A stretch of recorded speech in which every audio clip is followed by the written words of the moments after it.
What up, guys? Welcome to the 55th episode. Hood Nerd Red Pill Talk presents the deep dive. And today, I want to touch on this subject today and just the hypocrisy in it all. A baby's heartbeat can be detected by transvaginal ultrasound as early as 3 to 4 weeks after conception, or 5 to 6 weeks after the first day of the last menstrual period. This early embryonic heartbeat is fast, often about 160 to 180 beats per minute, twice as fast as us adults.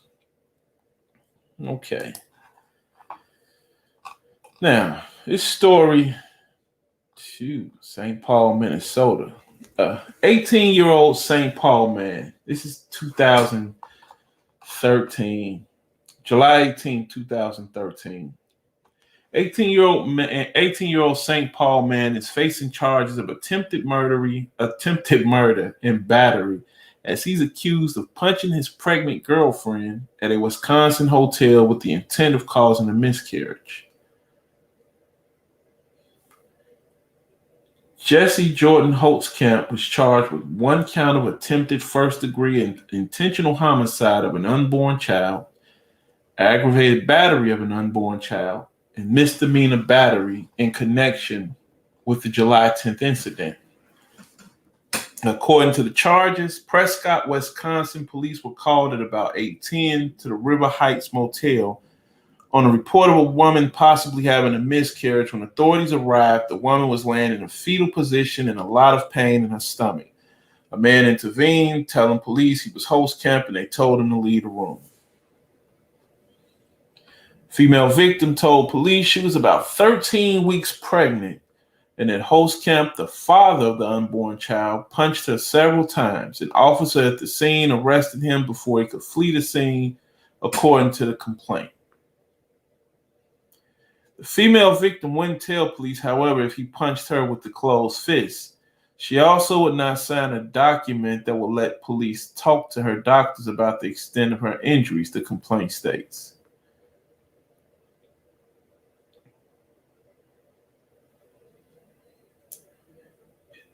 They returned to the motel with the other witness, and it was later discovered that Holtzkamp had beaten up the victim on several occasions in an attempt to cause a miscarriage. Holtzkamp did not want the woman to have the baby, the complaint states. Now,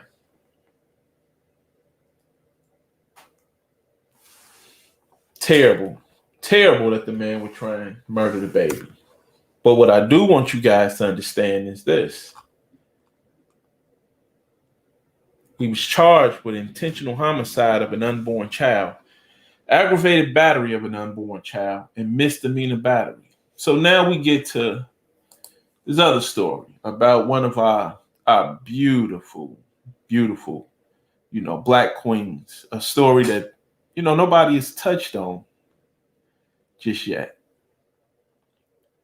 And this is the story of Breonna McNeil.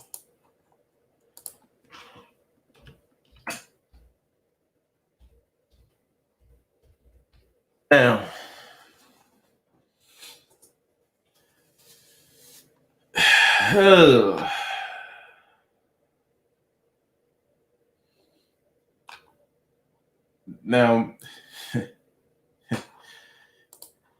we're going to read the story. I'm not going to even say it. We'll read the story, and I'll do my deep dive as I'm reading, and we'll talk again about why I say some of the things I say.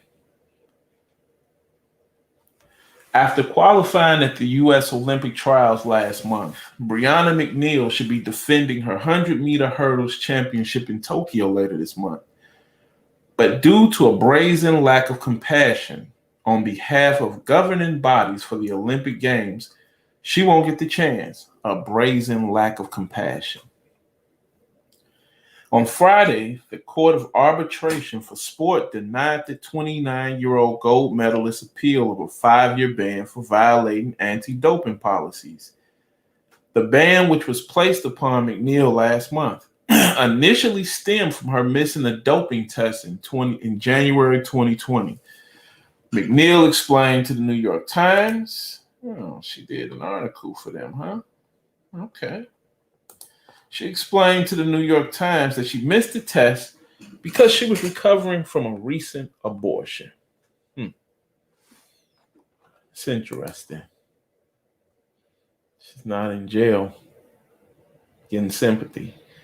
No intentional homicide of an unborn child, no aggravated battery of an unborn child. It's interesting the rules that's going on here. The hypocrisy. Now, let's continue to go further. McNeil has not been accused of doping. Several flaws from the Times, I should say. This comes from the New York Times. McNeil has not been accused of doping. Several flaws in the documentation she submitted to prove that she had an abortion are the reason for her ban. So,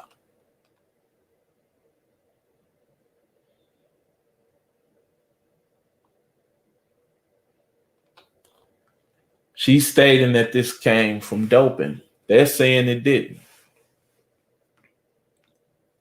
On January 12th, 2020, a drug tester knocked on McNeil's door but got no answer. Nor did anyone answer her phone. 18 days later, the Athletics Integrity Unit, which investigates doping in track and field, asked McNeil to explain. She was not required to answer. She had missed only one test in the 12-month period, and it takes 3 to trigger a doping violation. McNeil said in the interviews this week that she wanted to be transparent with the investigators, so she explained that she had undergone a surprise medical procedure that had left her medicated and in bed. Wishing to protect her privacy, she did not give more details. But she requested a doctor's note from the abortion clinic confirming an unnamed medical procedure.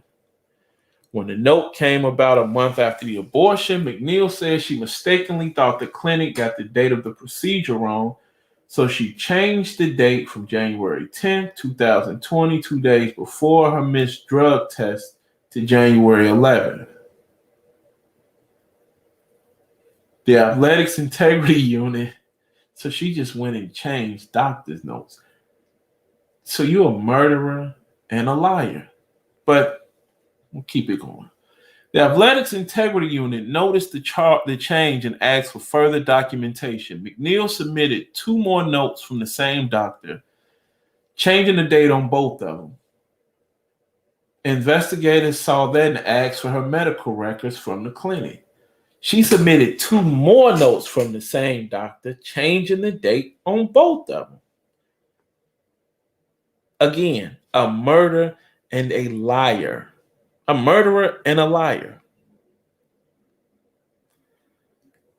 Investigators saw that and probably a cheater. Because on top of that, being pregnant, getting an abortion, she probably was doping.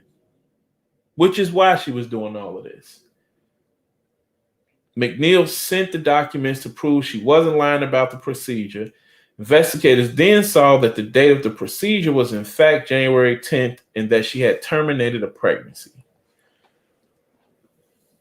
McNeil told the Times that World Athletics, which is the global governing body for track and field, didn't believe she was so traumatized by the abortion that she got the date of the procedure wrong. Because she was still posting on social media and competing in the following weeks, McNeil also said she was criticized by investigators looking into her case for seeing a spiritual advisor when she was depressed about the abortion instead of going to a psychiatrist. I told them, oh, really? For me, growing up in the Black community, that's how we cope with everything. We go to church and we talk to our pastor or spiritual advisor, she said. I just feel like they have not been compassionate at all. McNeil said that as a Christian, again, I can't make this up. And you just saw what they charged that man with. Let's read that again. What did they charge him with again? Intentional homicide of an unborn child.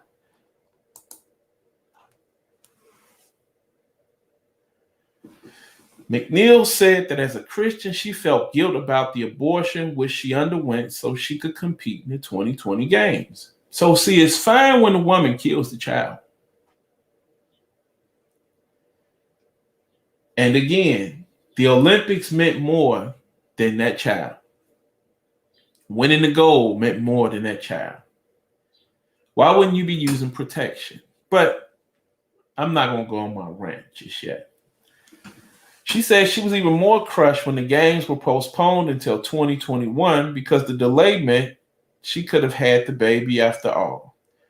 McNeil had been so shaken and disoriented by the abortion, she said that it didn't occur to her that changing the date would be a bad thing.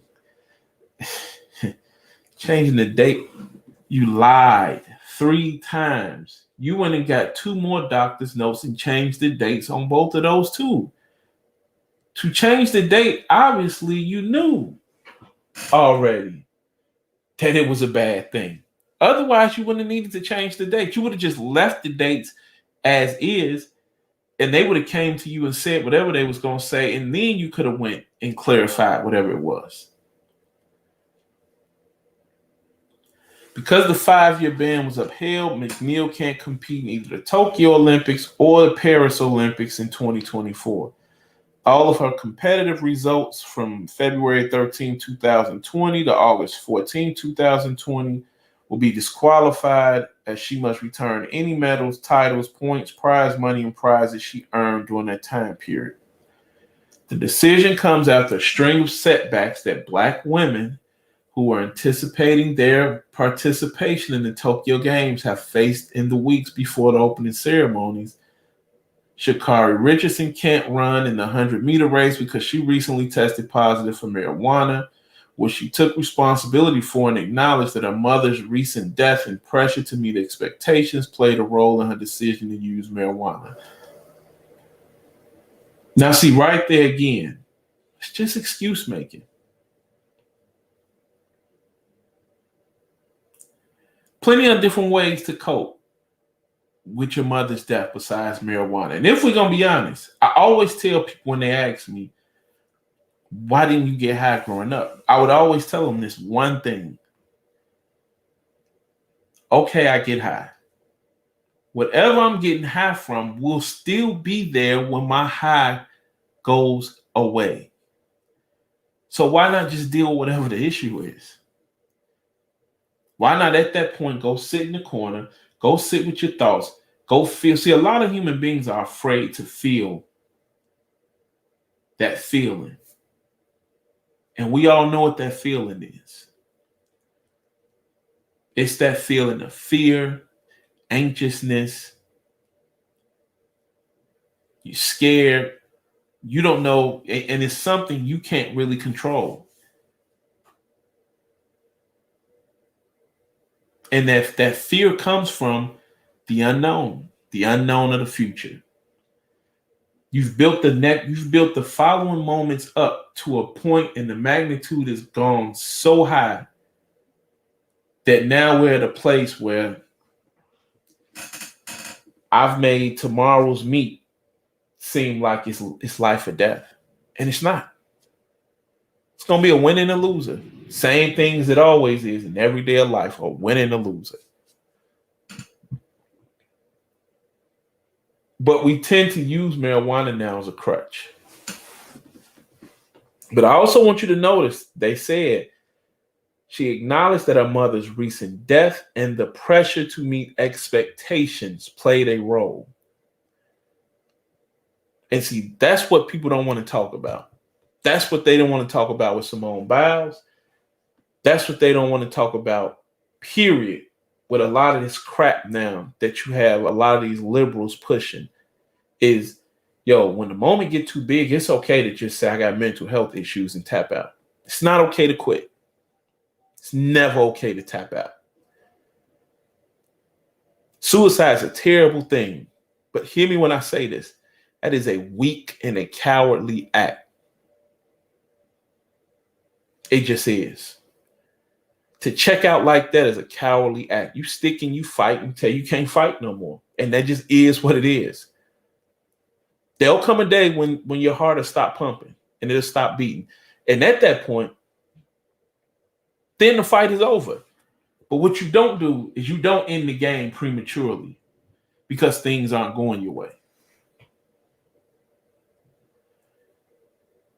There's also the case of Nambian sprinters Christine Bamba and Beatrice Massalingi, who were both ruled ineligible to run the women's 400 meters because they both have naturally high testosterone levels. Black swimmers like United Kingdom's Alex Deering can't wear caps that accommodate for natural hair because they don't follow the natural form of the head. McNeil spoke out against the court's decision on Twitter and described how she listened to white European men. And again, you always have to understand that's the black woman's favorite card is the white man is out to get me. But she loves the white man. Now, when she gets back home, she's going to then tell you that she wished the black man could be like the white man and be as powerful as him.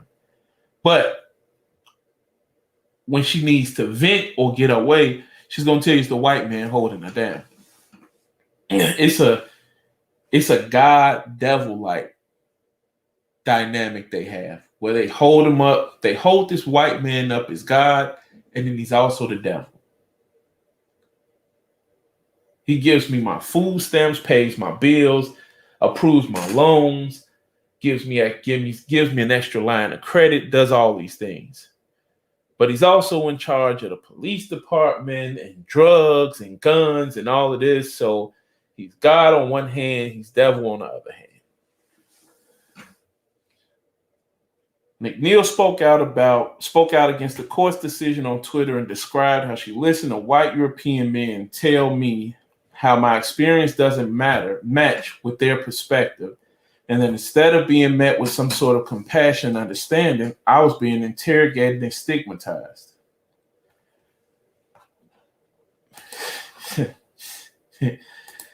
McNeil continued by saying that while she didn't want to publicly disclose information about her abortion to officials, she felt that she didn't have a choice due to their initial response to her missed test.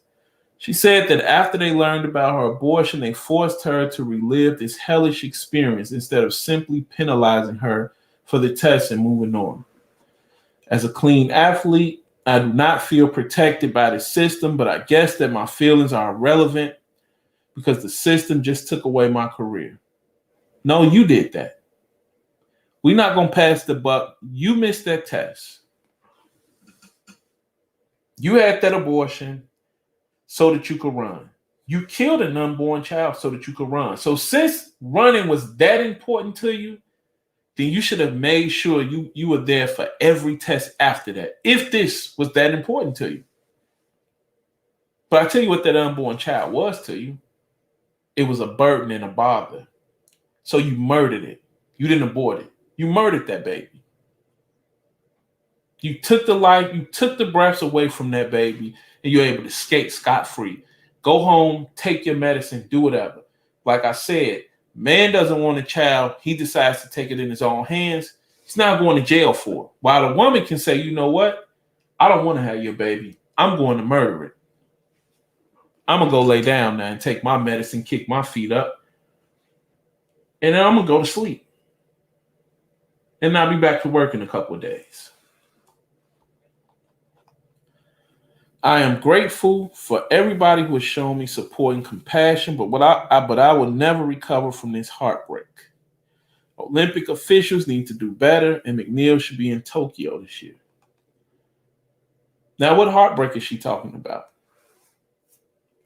Because it's pro-choice, right? So this is what you wanted. You got everything you wanted right here.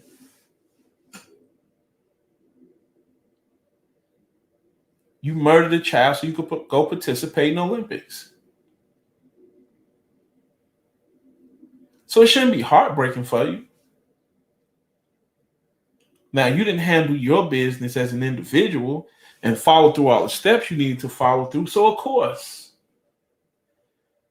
now you have an issue with the system.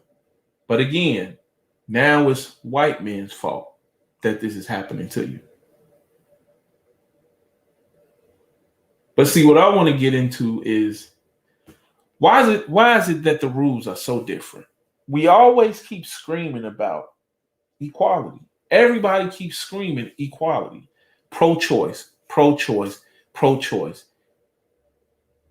If it's her baby, because it's her body, she's allowed to kill my child, then again, as a man, I should just be allowed to sign over the rights. A man should not be forced or get tricked back into having babies with women he doesn't want to be a part of. Shouldn't be forced to pay child support either.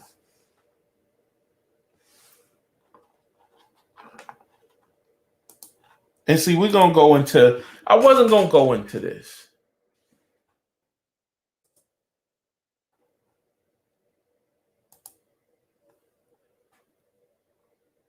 But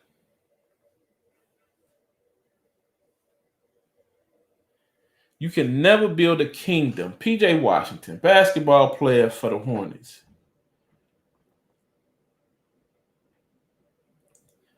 He goes and tweets, can never build a kingdom with someone who still craves attention from the village. You was faking it all along.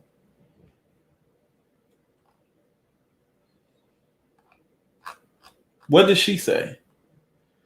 Sometimes when something doesn't work out as you want it, there's something better coming your way. Although it's difficult to believe in something better from where you stand. Sometimes redirection is helpful. Intervention leading you away from problems you could not predict and toward benefits you could not imagine. Sometimes mistakes lead you to lessons learned and growth gained. Now, he knew who she was. He knew exactly who she was. And that's what makes it also sad. But he also is stuck now paying child support for a baby he didn't want. But see, again, you have to understand when you grow up in this black gynocracy, they don't love these children.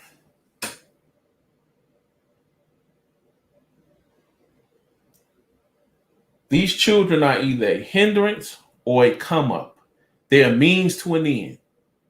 See, when they're a hindrance, is usually, yo, I got a career. This is going to alter my career. I'm trying to be a professional woman. I'm looking to get my master's degree. I'm looking to get this and do this. I'm not having this kid right now. So they murdered the child. Now, of course, to them, they're going to tell you, I didn't murder him. It was just an abortion. Cool. Fine. Now, when they run across a dude they like, or they looking to break up a happy home, or they run into a guy who can provide some financial security for them for the next 18 years, what will they do then? Then they'll have that child because that child is a benefit to them. They'll even then go into the court system and tell you what? My child deserves to live the same lifestyle that your other children live in the house that you live in. Well, okay, since you can't provide them that life, I can provide them that life. No. I just want you to provide that life over here. I'm going to keep the child, but we just want to live the life that you live in. Where's the equality in that? Where's the fairness in that? See, there is no fairness in it. There is no fairness in none of this system, which is why I say at some point men will be in a silent generation. We'll be sitting around twiddling our thumbs wondering how it got here. See, I don't know how long or how much time I have left on Earth. Hopefully 20, 30, 40 years. We ride this out. I'm going to give it to y'all, and I'm going to keep advocating for you, even though you won't advocate for yourself.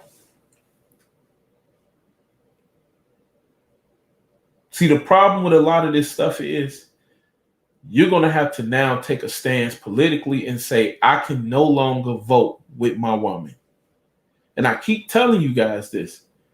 You guys keep thinking you're holding her hand from the civil rights movement. And this is 60 years ago. That woman joined a whole nother movement a long time ago. She's left.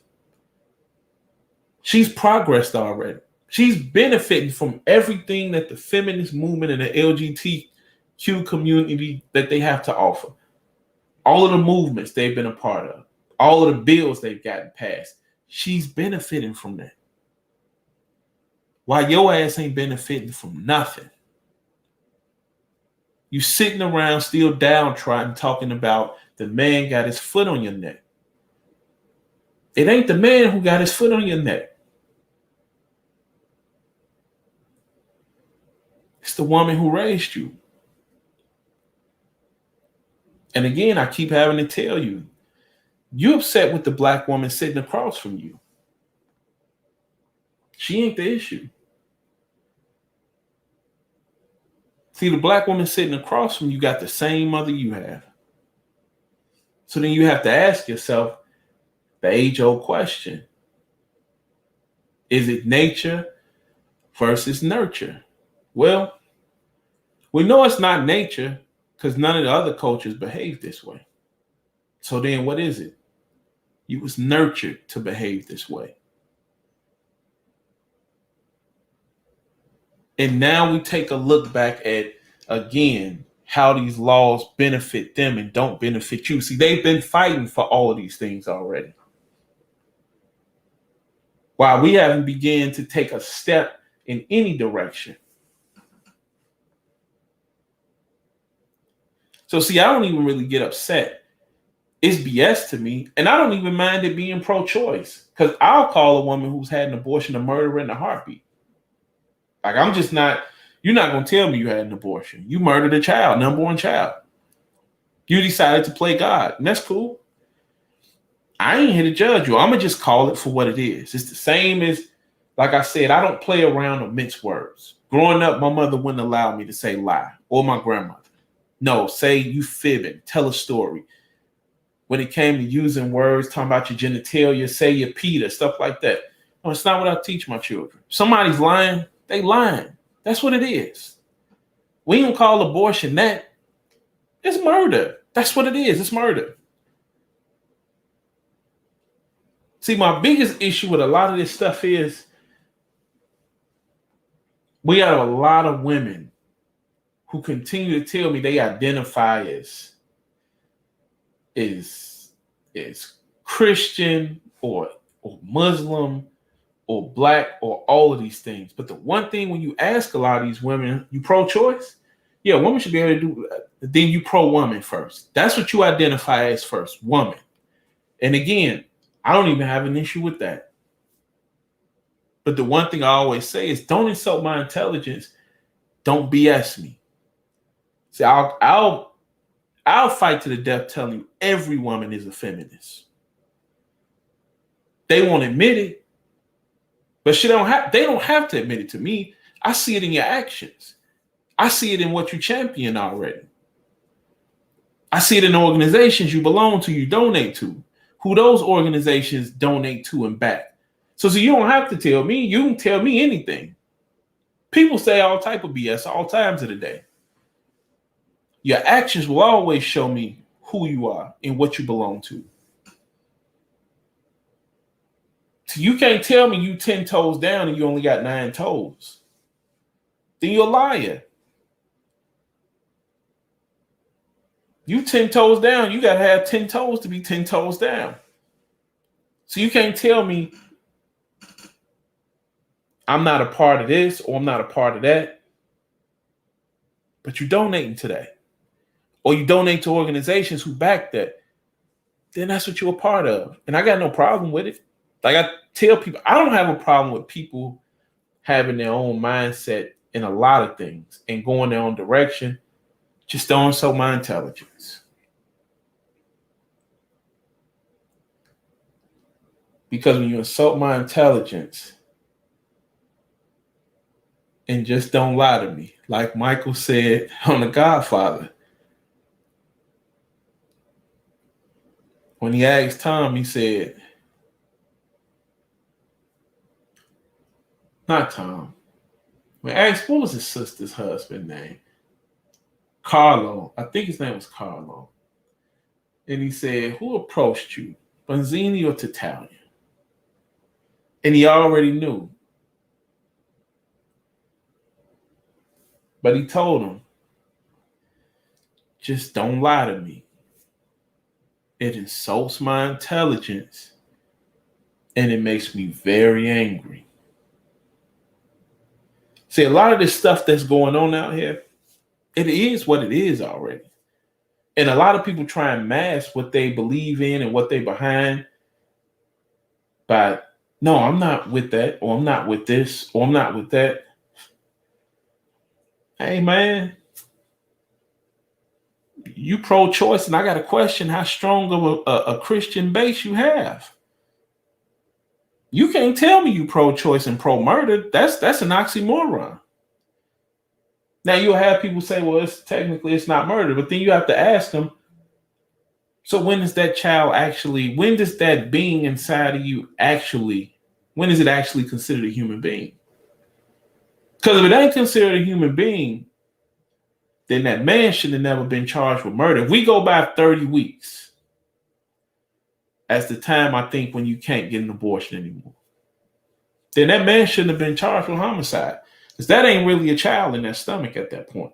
Now, when that woman was 13 weeks pregnant, they charged him with intentional homicide.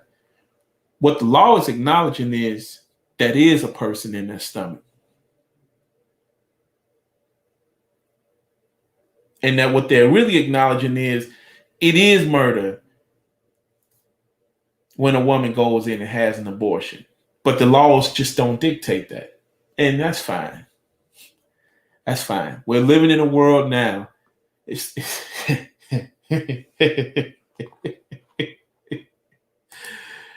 Oh, boy, man. Oh, man.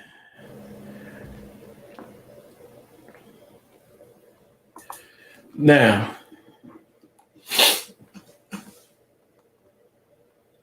it's kind of like that Looking Glass, where everything was upside down. Well, murder ain't murder. Stealing is no longer stealing. You go down that rabbit hole, man, you start to realize you living in a world, man, where things just no longer what they seem to be. I mean, I see them for what they actually are. But when I look outside and I talk to human beings, it's like I'm looking through the looking glass, because the shit's upside down. Everything they telling you is upside down. They're coming to you. She's telling you, I'm heartbroken over an abortion. You murdered your own child, and now you're heartbroken over a decision you made. You murdered it, but you're heartbroken over it. Just so you could go compete and run. You felt the money was more important than that unborn child, and that's fine. That's the decision you made. Stand on it. Stop looking for sympathy. Simone Biles.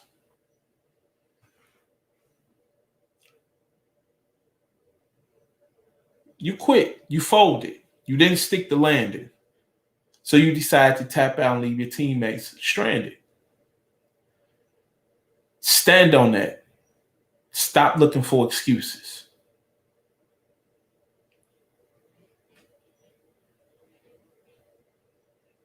These little girls getting molested out here by your live-in boyfriends. You chose live-in penis over the safeties of your children. Stand on that. Stop looking for excuses.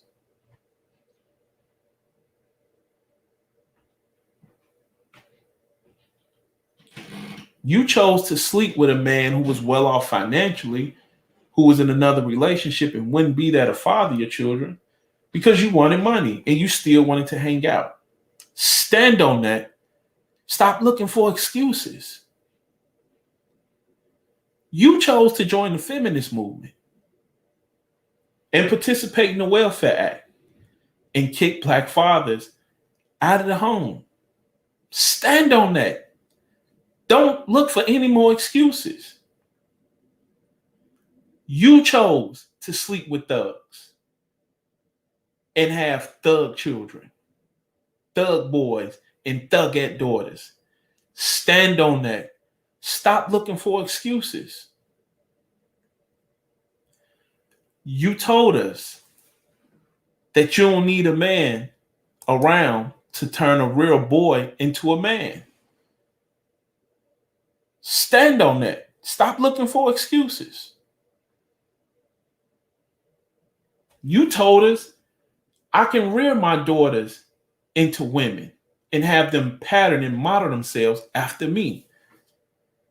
Stand on that now, because this is what you created. Stop looking for excuses. You said that you are the leaders of the black community to the tune of 75% of all black mothers are considered single mothers. Stand on that. Stop looking for excuses. You said you are the undoubtedly leaders of this community. You take all the bullets and that we can rear our children into productive adults. Well, guess what? Now you're afraid to even live by each other.